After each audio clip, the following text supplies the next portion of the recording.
Je suis doctorant en hydrologie ici à l'Université Cheikh Anta Diop.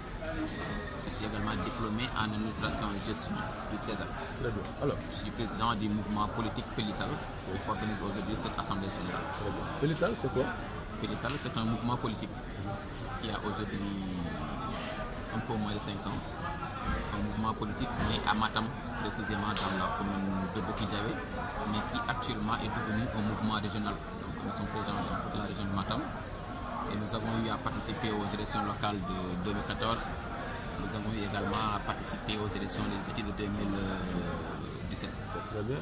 Et nous comptons également jouer pleinement notre partition dans tout ce qui se fera politiquement dans ce pays, parce que nous avons notre mot à dire et nous avons également nos ambitions à porter. Très bien. Alors, votre compagnonnage avec l'ancien Premier ministre Abdoul Mbaye, ça a donné quoi finalement? Nous avons eu un compagnonnage assez respectueux, parce que ce sont des hommes également qui s'étaient tombés d'accord sur certains principes et en trouvant un canevas politique, ils ont trouvé utile. Nous avons eu à travailler ensemble pendant les législatives. Ça n'a pas donné des résultats escomptés parce qu'à notre niveau, nous sommes un jeune mouvement politique et les autres membres de la coalition également n'étaient pas de dimension politique nationale ou d'envergure. Abdoul Mbaye lui-même et son parti, c'était pour la première fois qu'il participait à une compétition électorale. En fait, quand quelqu'un part à une élection, c'est pour avoir quelque chose. Notre coalition n'a pas eu de député. Mais nous, à notre niveau, nous avons jugé satisfaisant notre participation. Parce que quand même, au niveau national, si la coalition qu'avait dirigée Abdoul Mbaye, la coalition Alliance pour la citoyenneté et le travail, c'est à Matam où cette coalition a eu plus de voix.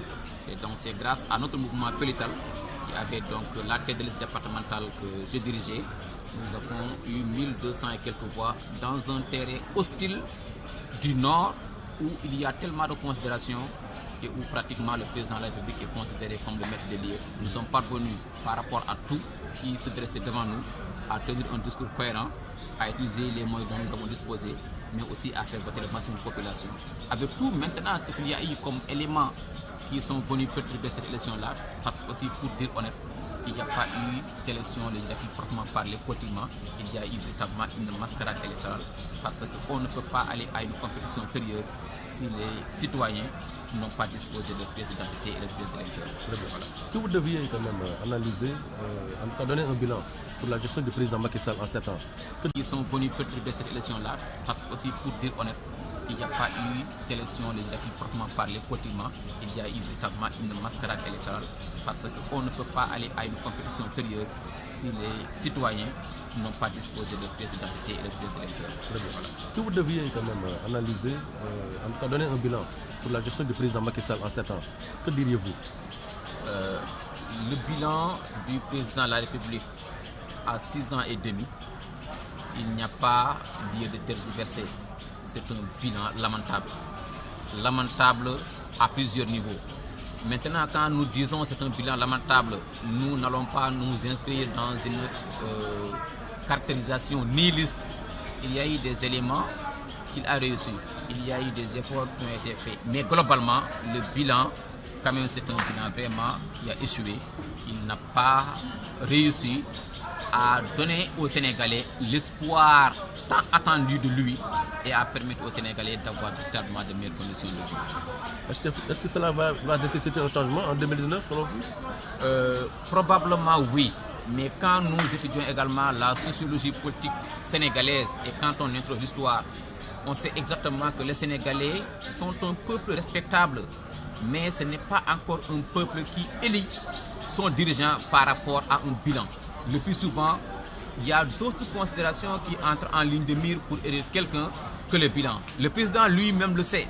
C'est pourquoi il est en train de jouer sur d'autres tableaux pour donc se faire les élire, même des fois même à l'encontre peut-être du droit de la justice et des populations. Mais concrètement, quand on analyse sérieusement, le président a déçu beaucoup de Sénégalais. Très bien. Le président a déçu beaucoup de Sénégalais.